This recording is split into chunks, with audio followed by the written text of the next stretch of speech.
Hello, ladies, gentlemen, and Deadites. Hopefully some Deadites are listening to this, maybe not. Why would you want Deadites to listen to this? If they're fans of us, they're not going to come kill They us. will come after us. If they enjoy us, why would they want to kill their favorite podcast Quite hosts? easy. So they can then take over our bodies, and then the Deadites will then continue their rampage to continuously...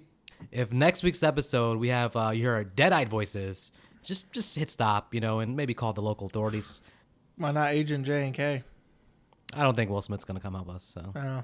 I don't know if him slapping a Deadite's going to do much for us, buddy. You never know. Well, we're back with our final episode of our Evil Dead retrospective. For now. This is Vic Azim with my co-host, Nick Arcana? Nick Arcana, huh? Nick Arcana? It's quite the pronunciation for Arcana. Arcana? Arcana. It's pronounced in multiple different ways. I guarantee you the Japanese version is probably pronounced demonic. I think so. Okay. So I got my hookah, my tea. Nick over here has his huge, unnecessary amounts of Mountain Dew. Unnecessary? What's so unnecessary about 220 ounces and a 2-liter? Today we're doing Evil Dead Rises, which, gonna be honest, I think opening weekend, me and Nick went and saw in theaters. We did. Yep. With my brother-in-law and my brother. Did we get popcorn? I did. Was it good? It was salty and buttery. And overpriced, probably. Obviously. We're 10 years later from the last Evil Dead. Evil Dead 2013. Of course, that was a remake / reboot / in-universe sequel. Allegedly. Who knows what it was, but we both enjoyed it. Both thought it was pretty good. The Evil Dead series so far in a retrospective has consistently put out good movies. Even the bad ones were good. And there really is no bad one, so I don't think. I mean, maybe, but got a question for you, Nick, real quick. What's up? The time portal did open up, right? And Yeah. you're being sucked away, right? And let's say, you're grabbing the table and there's a couple things on the table and you have some options. Going back and you're going to a mysterious portal. You don't know where you're going. You got a sword on the table. Let's say a katana sword, because I know you like those. You got a chainsaw. Then you have a 2-liter Mountain Dew. Now, really be honest about it. You're going to the unknown. This is quite the long trip. We don't know. What are you grabbing just in that situation? Because there's no guarantee there'll be Mountain Dew in the next place you're going to. I'm going to have to take the risk and do the sword, because for all I know, traveling back in time or forward to time, we don't know what's going to happen. That Mountain Dew would be flat and nasty as ever going through that time portal. Okay, just making sure. I know you thought, I saw you think about it for a second. You're like, whoa, I want that Dew. I do, but at the same time, there's a good chance that Mountain Dew's not going to stay good in that time portal. Okay, so Evil Dead Rises, not a huge budget film. We have, of course, the new director. We have still the Evil Dead guys behind this. Rob Tapert, Bruce Campbell, Sam Raimi. More in a producer role than anything creative, per se. But one thing we should mention is that in between the last one and this one, we had the Evil Dead TV show, Ash vs. Evil Dead, which me and Nick have not seen yet. Nope. But we plan to watch because apparently there's a lot of things added to the canon that may be worth exploring. And we've generally heard good things about the show. Allegedly. Bruce Campbell starring in the TV show, I'm down. So I'll say this. I love the title sequence with the drone. I thought that was pretty clever. Yeah, until you find out it was a drone and not some demonic force. That's a way to bridge technology into the Evil Dead world. I mean, it was pretty clever to have that be a drone. See, that would have been clever if they used more technology in this. Yeah, well, I don't know, but a little bit confused by the opening because from the trailers, of course, we're seeing high-rise apartment building, but we open up at a lake. Yeah, but the lake also was featured in the trailer as well. Not gonna lie, I didn't watch the trailer. Well, I can tell you this. The lake was featured in the trailer, mainly the girl coming out of the lake. But as we're at the lake, one girl says, tells this guy, shouldn't you be checking on your girlfriend, my sister? No, I gave her some drugs. Yeah, these are not high-quality friends. Apparently. Well, or brothers. She's not even friends with them. She Yeah. was brought along by her sister. Yeah, and the sister is in bed? Currently reading Wuthering Heights to the other sister, to Tess, as if she was an audiobook. Jessica's under the weather. In my personal opinion, she needs about 3 tablespoons of Robitussin. What I think she needs is a Mountain Dew. A Mountain Dew may cure her from the demonic plague that has entered her body. It'll at least help the headache. Well, one thing always fights the evil in these movies, and it's a pastor or a priest. Don't you say it. Don't you say it. We don't need a normal pastor. Don't you say it. We need a velocipastor. A velocipastor. Listen, man, I don't care what Deadites you have. If you can turn to a dinosaur, you're taking them bitches out, all right? Or you become a dinosaur Deadite. A Dino Knight. Now, if Godzilla ever takes over, we would need that Dino Deadite to take on Godzilla. Forget King Kong. Anyways, Then Godzilla would be a Deadite. all right, we've gone too far down the goofy rabbit hole. Let's get back. We're serious podcast host. Okay. Tell that to the Velocipaster. Well, we quickly learned that poor Jessica Is a Deadite.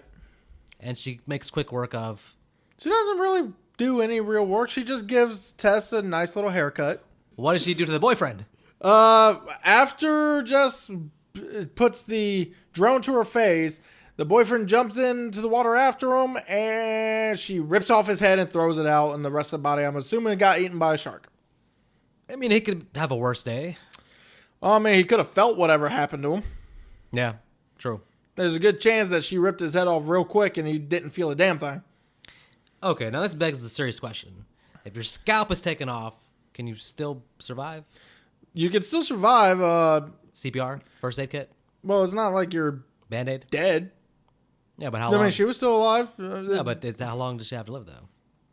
It's not like you're losing that much blood.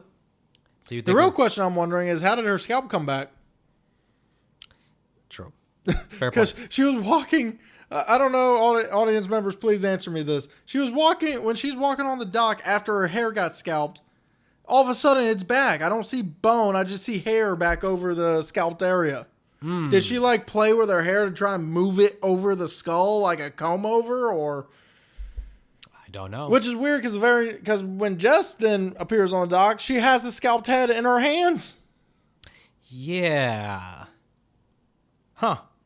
Anyway, now that we're done with the title sequence, I wonder why all of a sudden we're skipping to one day earlier. Please don't tell me this was our actual ending. I hate openings where you cut back to 1 day earlier, 2 days earlier. Yeah, because then that tells me either this was the ending or this movie lied to us and the movie doesn't actually take place in a high rise. Well, and if it's 1 day earlier, I'm like, okay, that means whatever we're about to see, the Deadites, they survive. Yeah. Spoiler movie. You're right. Way to spoil your own movie. Yeah, now we know that no matter what, the Deadites in a sense win. Yes.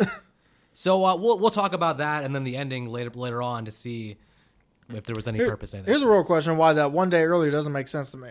You're telling me that that Beth apparently is doing a show in the town of her sister and her family, because she gets to their house pretty quick. I think she's already in town. See, and it makes no sense because from our knowledge, she never even mentioned to Ellie or them, was she never planning on actually visiting? Yeah. So maybe her having the show there made her think, oh, I should drop by my sister's house. Or maybe the fact she's pregnant made her think, I should drop by my sister's house. She's gonna need some mental support here because things have not gone right with her and her ex-boyfriend, I guess. I guess not, but then again, Ellie really needed that support 2.5 months ago when Ellie's husband leaves her. Well, listen, we should establish right now, her and her sister are estranged. Strained. Strange. Strange. They're strange. They're strange sisters. Now listen, tell me one thing, Nick. Why is the age gap pretty high between these two? Tell me one other thing. Looking at this city, tell me this is not confirming my suspicion, because I feel like this is probably Vancouver, Canada. I mean, it looks like Vancouver, but come to find out, it was actually filmed in New Zealand. Wow. Maybe I'm jaded, but all horror movies to me now look like Vancouver, Canada. To be honest with you, this building also makes me think of John Wick. It does, yeah. It's just a triangular version of Do you know the word intercontinental? I have no idea. I think is what they call the damn hotel in John Wick, but the hotel where the killers aren't allowed to touch each other. yeah, but still, the building looks extremely similar to the John Wick movies. Holy cow! Think about the possibility of a movie where the Deadites are awakened in that hotel with all the trained assassins. Oh my goodness! What a movie! I get the feeling the Deadites would still win. No, I think John Wick is pretty If much... it's this book... John Wick is invincible. If it's the book in this movie, Deadites win. They're going to lose to Beth and a little girl. John Wick's not going to take them out? They didn't lose. They lost the battle, but not the war. Exactly. But they walked away, Scott. You don't think John Wick, who can take out 75 people in one thing, can take out one stupid Deadite? You're damn right he can't. You know why? He doesn't have a wood chipper involved. Listen, Deadites are cool, but there's two characters I never bet against. That's John Wick and Dominic Toretto. They'll find a way through the power of familia. So anyway, Beth decides to go meet up with Ellie, Bridget, Danny, and Cassie. This is the happiest family since the Full House family. Very happy because, husband leaves, your building's about to get condemned on, you got 1 month to move out, you have no place to go, you're broke. This building does look pretty run down. And I'm assuming from what we've seen in the very opening, I'm assuming Ellie is a failed tattoo artist. Yeah, that's what I was thinking too. So, very happy family. So Beth stops by to reconnect with her sister, let her know what's going on, and get some moral support. And she finds out that, of course, her sister Elle has tried to contact her in the last few months. Actually called her on the phone. Yep. But I guess Beth was touring. I think during that time she mentioned something about being in Australia. She was opening for Backstreet Boys in Australia. So Backstreet's back. All right. And that's the whole thing of them being estranged is that Ellie constantly calls this girl a groupie, even though from the sounds of it, she has a real job of being a guitar technician. Calling your sister a groupie, not nice. No, it's not, especially considering what groupies do. But then again, how did Beth get pregnant? I don't know. Well, then again, after the events of this movie, I'm going to assume she's going to have a miscarriage from all the stress and blood she drank. Jesus. All right, look, the more important thing is these kids need pizza. Let's send them out for pizza. Send them out for pizza so that way Beth and Ellie can talk. And then when they get back with the pizza, earthquake. And we should mention, where do they go for pizza? Henrietta's Pizza. Yeah, you need the place. So I'm assuming the girl from part 2 survived and opened up a pizza place. Hey, she had to do something post Evil Dead 2. So. Right? I'm just wondering what stopped her from bleeding out. Did the hand help her? You know what their motto was? Delivery by dawn! Delivery by dawn! Your money back free if not delivery by dawn. I guarantee you the one that's flipping the pizzas is the hand. Oh, the hand needed some employment too. Yeah. Like, man, I can roll that pizza dough quicker than Domino's. Exactly. And I'm not going to say all the sexual things she does with that hand either. So was this earthquake just a random earthquake, or was it random earthquake? They not said pushed by the evil in no, any way? It was just random earthquake. It was on the news at a 5.5 magnitude, and they even said where the center of it was like Penn Street Station, some shit like that.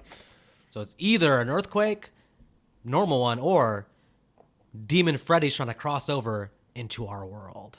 Was there do we see a claw anywhere in the background? I didn't see a claw, but then again, he could have just scratched the living shit out of the ground. Well, hey, these Evil Dead Nightmare movies sort of always have a nod, but this one doesn't have a nod to Nightmare this time. I think because it was really like a Sam Raimi, Wes Craven thing. And now that Wes Craven's passed, it was going to give a nod to, yeah. So. Right, so anyway, Danny finds a hole in the ground. Folks, if you find a hole in the ground, mind your business and keep moving. What are you doing, Danny boy? Hell no, you go investigate. Oh, yeah, if this is a 80s horror movie where you haven't seen horror movies before. Well, if you're young and stupid, maybe exactly. This is the play here. But especially since you see it's a bank vault. Fuck, do you know how much old money's probably in there that's worth millions now? That's very true. Even though Danny doesn't find all that, instead he finds a bunch of religious memorabilia. Yeah. A record player. Or records, not a record player, records. And a book with teeth on it. Well, listen, hopefully this record is an old Beatles record and not something that's going to doom your entire family, Danny. No, I'm sure it's just the Beatles. I mean, I could have sworn I heard Yellow Bus when he started playing it. You've already surpassed my knowledge of the Beatles. I'm going to assume that's a song from them. Well, I still fucked it up. It's actually Yellow Submarine. Oh. Hey, I know the lead singer's name Bono, so... No? Pretty sure the lead singer's name was John Lennon. And how much you want to bet we both just pissed off every Beatles fan in the world. Danny's going to bring this book. And Bridget tells him, put it back. I don't like it. It has teeth. It just bit you. And then it opened after your blood literally got sank into it. And she's the bigger sister, right? Yes. Listen to your bigger sister, Danny. She has more life experience, more knowledge, more wisdom. Listen to your big sister. And she's also the smart one that tells you put it the fuck back and stop playing with it. Danny can't help but doom his entire family here. Yeah, so he decides to play the records, and the first record's fine-ish. I mean, it's a bunch of people in the background screaming. Get rid of it. Book of the Dead for a reason. I mean, that could still be a Beatles song. I will say this. Fans screaming in the background. I will definitely say this. I like that this record does not give us the actual situation before the words are spoken. It's obvious this priest had no idea what was about to happen. Yes, this makes more sense. There's no like warning ahead of time per se. And then all of a sudden, it's like, why would people give us the warning that it's evil and then read it out loud? Yeah. At least this one doesn't give us that. He just says, I'm now going to read a passage from it. It's like, it still sounds like a bad idea. But there's always a thing on the back end. Why doesn't the person destroy the tape that has the... You'd think, but also at the same time, by the time this guy even thought about destroying it, he probably got killed. So Danny tries to turn the record off, but it has a mind of its own and doesn't let him. Well, now that the words have started being spoken, which... Oh shit, I spoke those words earlier today. I thought you were reading Cat in the Hat. Wasn't that? That's what I thought I was reading. That you were like, Canta in the Hatta. Yeah, that was. I didn't say that. Oh Listen. shit. We'll lock the door. Ugh. Okay, so immediately we get our lovely classic Evil Dead POV shot of the evil up and going towards the building. And completely spears a woman back into the elevator. Like, which she even said earlier, you never take an elevator after an earthquake. Apparently she got lazy. That's interesting because usually when the POV shot comes, the demon attacks somebody, it kind of cuts away usually. This one didn't. This we get to see the whole process of it. Kind of messing with her before it finally kills her and takes her over. You got some indigestion? You want to take a moment? I had a burp. Yep. So you know what happened in the elevator, right? You know what this was. This is supposed to be a tree rape scene without the tree. Yep. Without the tree or the rape. This movie is going to be... very heavy on the Easter eggs. I feel like I like some Easter eggs, but if it gets too much, then that means they're relying on the success of the previous in order to make this one legitimate. Yeah, because Easter eggs are basically like if you are a fan of the previous ones, you get into it, right? Mm-hmm. But you also have to be like, okay, for a new audience, it's just kind of whatever. But it becomes overly fan servicey if it's too many Easter eggs. Yeah, like I would have been fine if this was the only Easter egg they did, or maybe all the other Easter eggs are ones you kind of got to find in this. No, they're gonna beat us over the head with Evil Dead trivia, basically. Yeah, they are. But Ellie attacks after trying to scramble some eggs. Listen, attacking people on an empty stomach's never a good idea. She's getting her protein in. She didn't throw in the bacon, but she has the eggs. She didn't eat the eggs though. She didn't eat the eggs. She turned to Beth and said, "Don't let them do this to my babies," and then pukes out.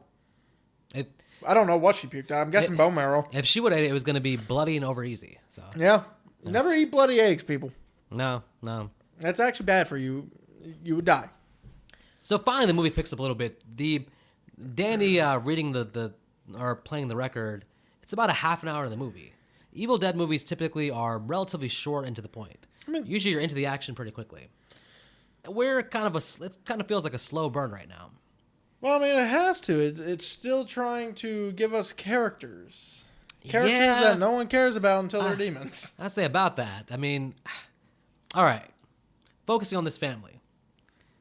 One family, which is good because theoretically we should care about them more than a random group of friends. Right. But honestly, I like the little girl, and I don't know. Everything else is kind of like I like Beth, and it doesn't matter how I feel about Elle because she's a Deadite now. But yeah, but anyway, so they honestly the part where Gabriel is trying to give her last rites in a sense. I thought that was where the demon was about to attack. To be honest with you.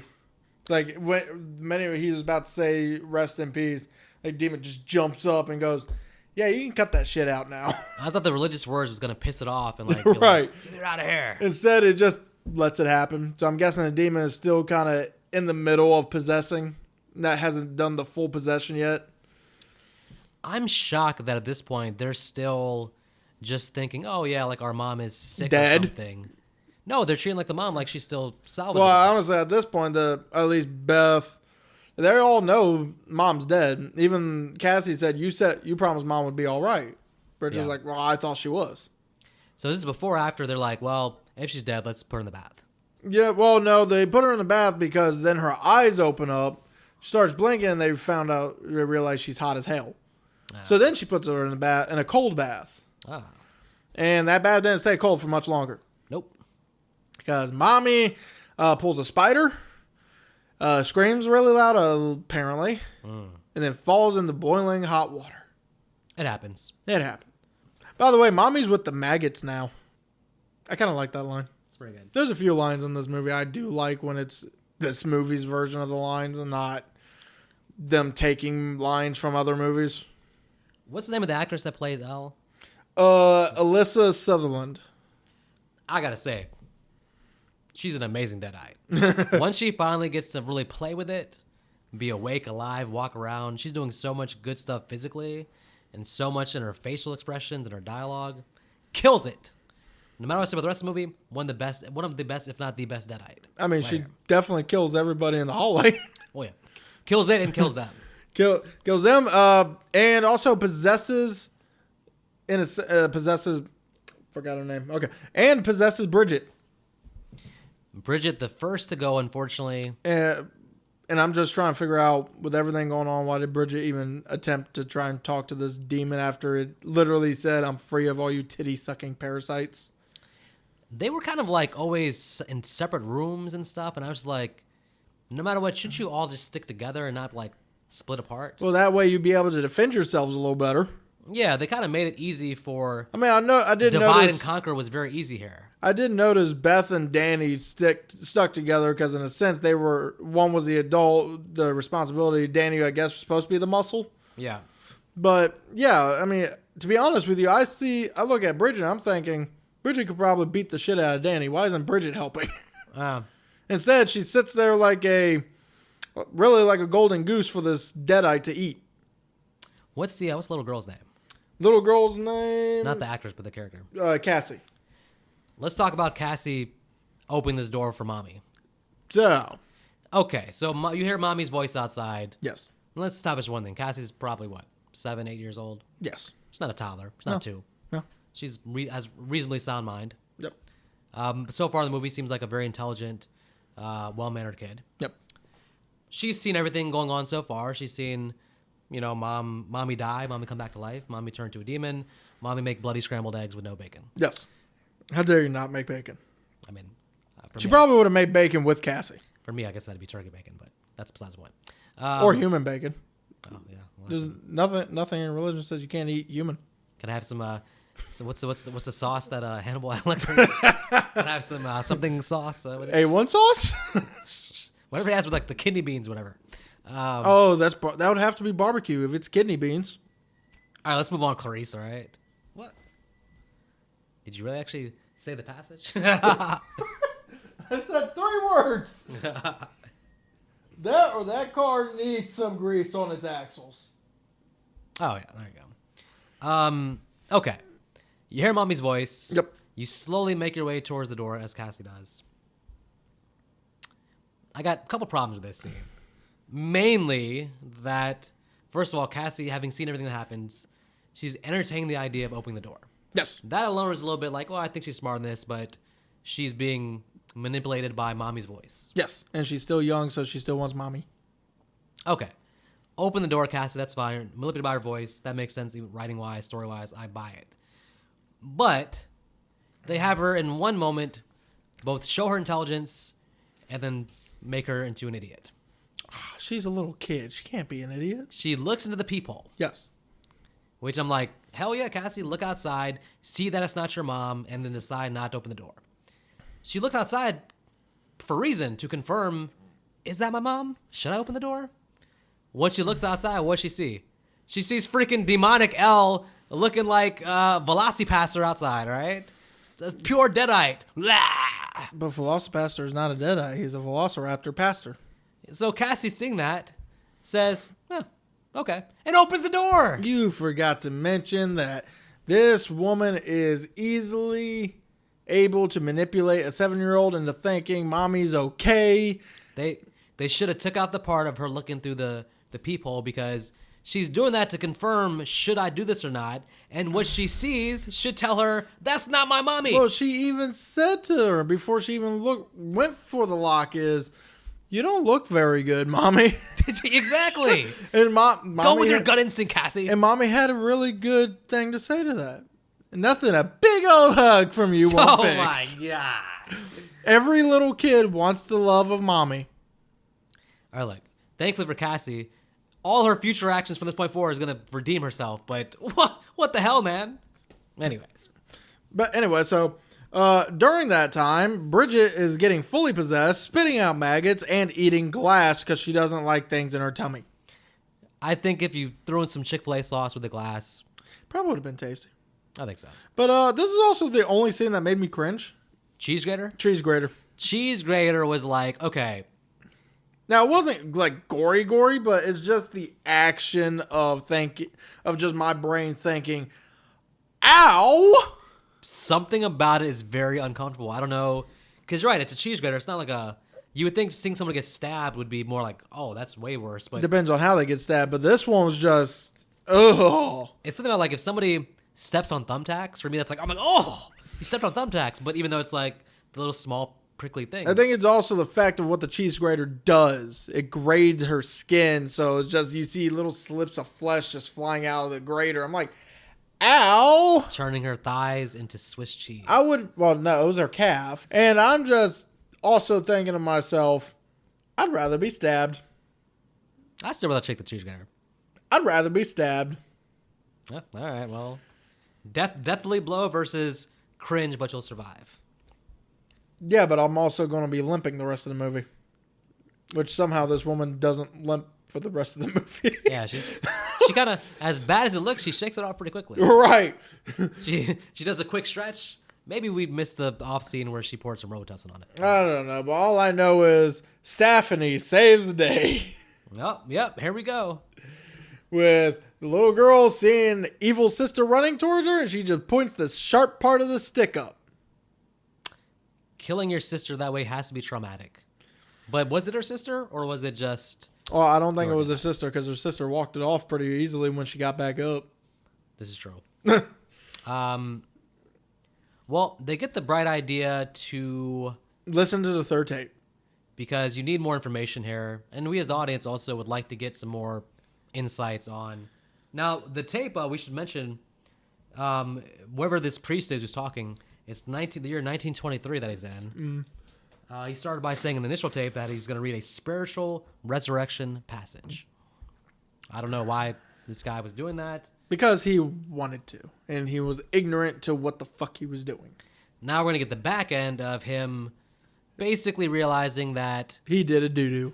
And now he's going to try to solve that through many different forums we can go through. He did. So, the thing I like about this is that everyone who remembers Evil Dead 2013 knows that in that book they used both fire, burial, and dismemberment to take out these demons.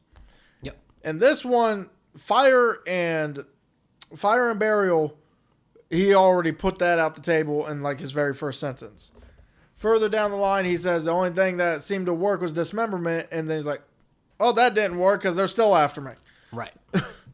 So that's why I personally am arguing this book is stronger than the others, because these demons cannot be killed that we know of. Okay, so the Deadites, the Deadites from this book seem to be a little bit more hard to kill. Indestructible. In terms of their actual actions, I feel like they're just... Well, they just want chaos. That's chaos. The thing. This one has the least amount of ambition, the least motive, but they're also the stronger of the demons. And I see no signs of them opening time portals. No. Which means the power thing, I cannot grant it the highest power level. I will grant it. I can say the one advantage it has is that its Deadites are hard to kill. But you brought up a point too. It's like, okay, the last we heard about the preacher was, I tried to dismember them, it didn't work. Cut tape, basically. But obviously we started this movie with everything securely safe, and Yeah, so the preacher something somehow worked. either freaking time travel Ash came and helped him out, or he figured out a way to kill him because everything's safe at the beginning of the movie. Like he somehow got out of that situation. Yeah, so how did the demons that he unlocked, or is this kind of a time thing where eventually the demons just say, "Okay, we're bored," and go back to hell? Well, I doubt that's happening. there's a very simple answer here we're missing, though. Simple solution. Velocipaster. He was no ordinary preacher. Danny's attacked and turned while Beth is listening to the recordings.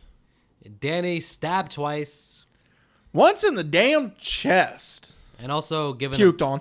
Also given a blood shower. Blood shower. Poor Danny. I would feel sorry for you, but you're kind of responsible for this whole thing. So I have to say. He did try to take some responsibility of it, right before he died. And he said sorry. Yeah. Well, I think he's saying sorry to his little sister who's living alone, basically. I mean, it could also be the fact that at one point he could have just not told Beth about the whole situation. Really, he was trying to tell her, listen, you can pawn off my DJ equipment. So, Well, now we get Beth because Ellie got into the apartment now again. yep. So now that everything is currently knocked unconscious, we get a hallway scene. One thing I forgot to mention, one Easter egg we missed of the many was the when Ellie was taking out all the other residents of the apartment, we had the eyeball thing. Oh, yeah. The famous spit out the eyeball. Except this kid died from that eyeball. Yeah, obviously we just watched Evil Dead 2 a few weeks ago. Yep.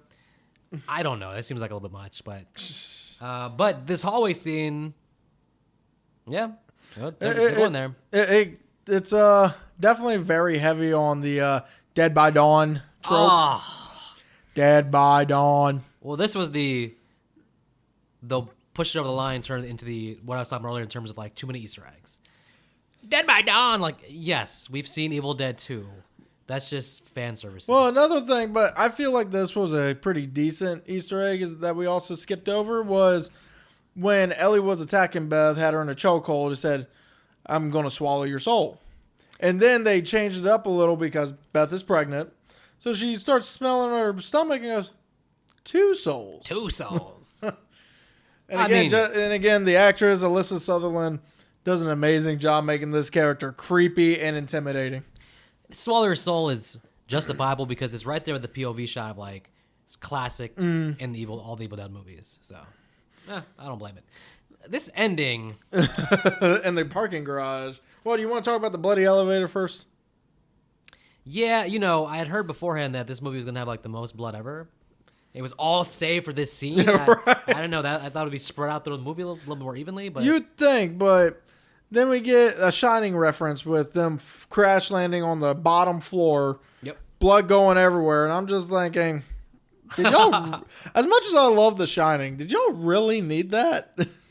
I mean that just feels like a little much for a movie that's honestly contained. This ending sequence, I was a little bit underwhelmed compared to the other endings of the other movies. Especially after coming off of 2013. 2013 was balls to the wall. And coming off of damn evil Army of Darkness. That was a pretty fun ending scene too. But that was a battle scene. What I liked about the movie is that, at least because anytime, it's a pet peeve, anytime there's a kid actor, I just assume they're safe. There's no way they're going to be killed off. Because they killed off the older brother and sister, I at least thought maybe there's a possibility that she could actually be in danger. Well, it was a long shot because I was like, I'm pretty sure she'll be okay. But I at least had the possibility in my brain that she might not. Personally, in the parking garage, when she gets taken from when they were about to get to freedom, I just automatically assumed that she was going to get turned into a Deadite right there. It would have been really bold and very interesting if she was a Deadite. If like at the end, right when Beth got back in the garage, all of a sudden she wasn't attacked by the Elden Ring creature. She was attacked by Cassie. Yes, exactly. But instead, as you brought up, she's pretty much safe because instead you're like, I just want your pretty little head. I'm like, You could have just turned her.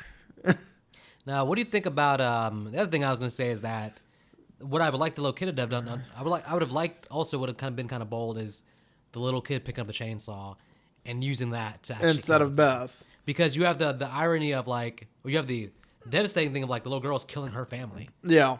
having to stab her brother or sister, whatever that combination thing was. Well, I just call it Godric the Grafted. I'm gonna go with it.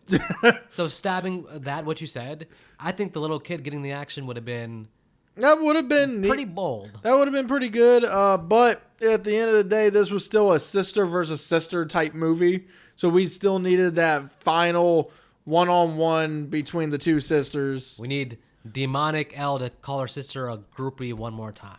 I'm not a fucking groupie.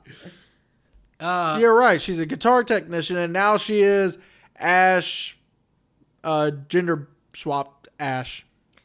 Let me say this. It's been a really good year for the wood chipper. In the last year, you done taken out Michael Myers. Right? And now that you took out the main Deadite. Yes. Let's all give all praise to the wood chipper. This is pretty... Well, I mean, did you know that this was not the first time a wood chipper was used to take out an antagonist? What do you mean? Supernatural. Oh my goodness. You You had to do it. Season 6, I believe.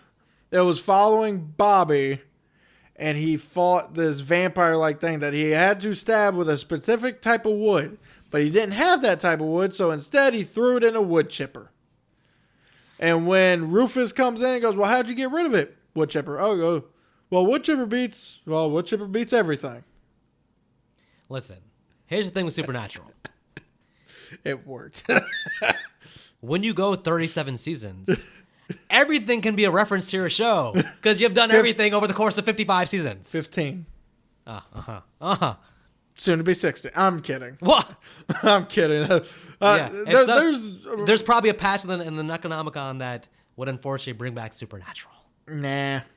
That show's pretty much dead and gone.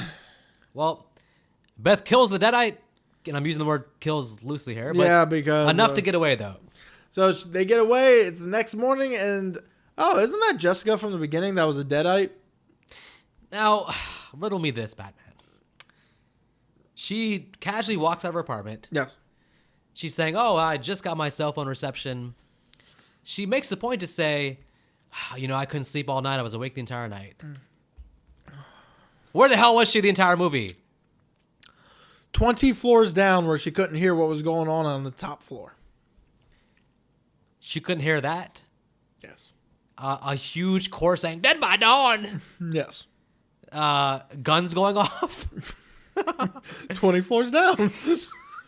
I mean, the building, even though it's run down, they make a point to mention that it is sturdy. It is not soundproof walls in that building. That is a sturdy building. If it was made out of concrete, by 20 floors in between, it is soundproof. Granted, it's most likely 5 I'm just saying, floors she's in between. so casually like she's been in her room watching Supernatural all night, eating pizza. Yeah. It's like... Well, it's how? She had I no don't power. Okay, yes.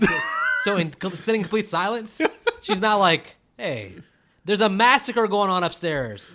Well, fuck it. I wouldn't want to go check that out either. And by the way, all the other residents that we know of, what's his face or her friend and all that, they all ended up on the floor, like knowing like stuff was going on. Because if there's an earthquake and the power goes out, you would go looking for people to figure out what's going on. Well, she was trying to sleep. Oh my! She had her door locked. She was awake the entire night. Yeah, well, that was her fault. She was trying to sleep.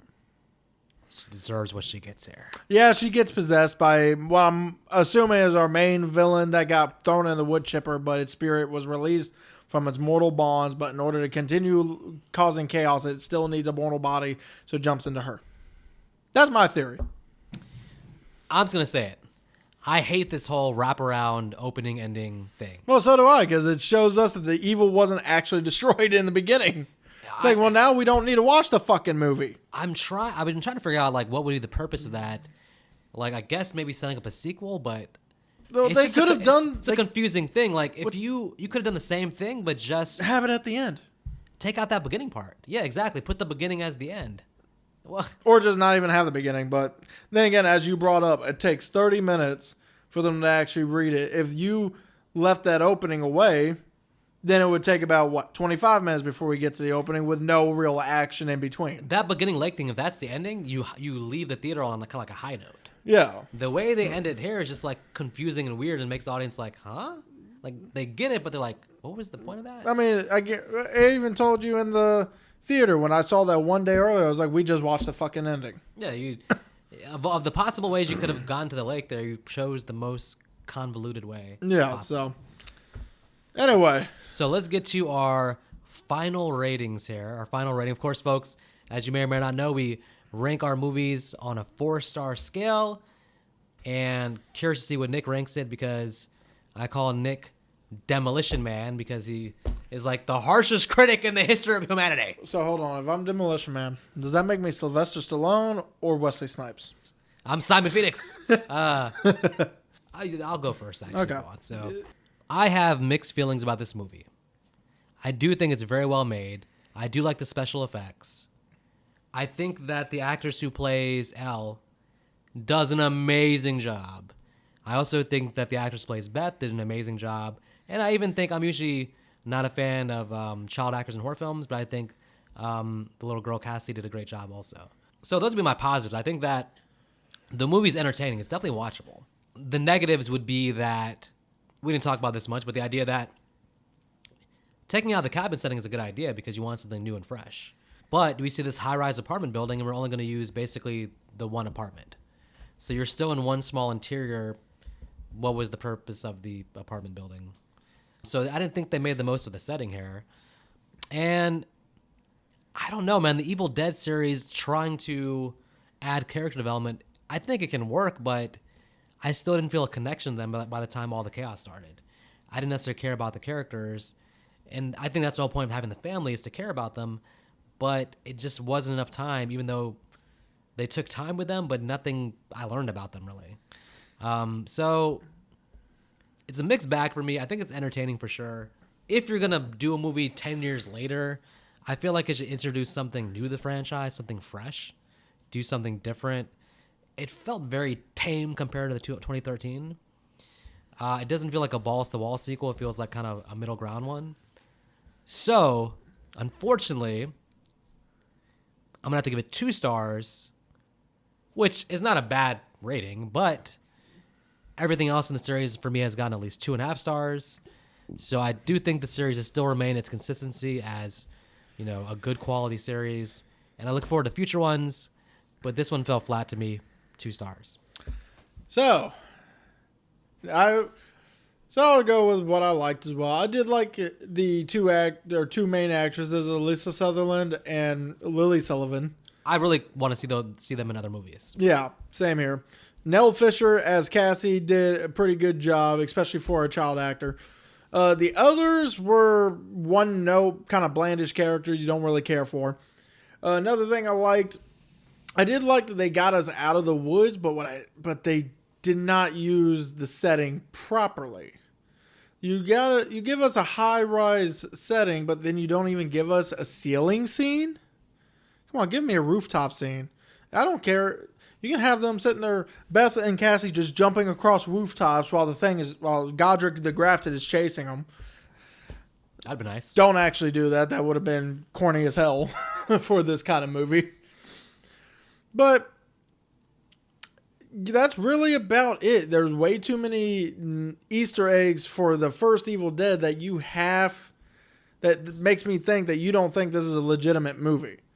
If you have to use so many different Easter eggs from the first, I feel like there's like a reliance on the you need the goodwill from the earlier movies. Yeah, you're doing a reliance to that instead of trying to create your own and trying to create your own thing with this. Yeah, and another thing I hate is stop doing the endings as openings. All it does is makes me want to walk out the theater because now I know how it ends. So overall, though, I'm giving this only a 1.5. It was fine for a one-time watch, but for me, I'm probably not going to watch it again unless the next movie has to rely on this one for some kind of continuity. But yeah, I won't watch this movie again unless the next one involves this one that I need for a continuity. I think they have to kind of I don't know if you can keep doing standalones. Like, how many times can a group of characters find the book? I think you got to kind of build on. Well, this one has to build off of this one. The evil didn't get destroyed. The evil won in a sense. It's still around. And the director said, of course, that it is 3 different books in the series. They even mentioned that in this movie. And that this one is obviously a very different book from the other ones, but... Either way, I was done. Like I said, 1.5 for me. In other words, Demolition Man strikes again. Demolition folks, Man. what did I tell you, folks? First it was Robert Ebert. Now it's Demolition Man? We'll be back next week. Probably going to do some standalones. We'll see. But as always, please let us know in the comments what you think about Evil Dead Rises. I know there's going to be some strong opinions because I've been on the Reddits. I've seen how polarizing this movie is. Now, I've seen a lot of mostly good praise. But on the Evil Dead Reddit, I have seen a lot of fans feel kind of like we do, a little bit deflated. And I think if I watched this movie without also having watched all the previous ones, maybe I would think better of it. But comparing it to the previous ones, I think that's where it fell flat for me a little bit too. So maybe in time, if I have a reason to rewatch it. You won't. Probably not. You won't. Hey, I got an idea. What? Let's go get some food from Henrietta's Pizza. Let's do it.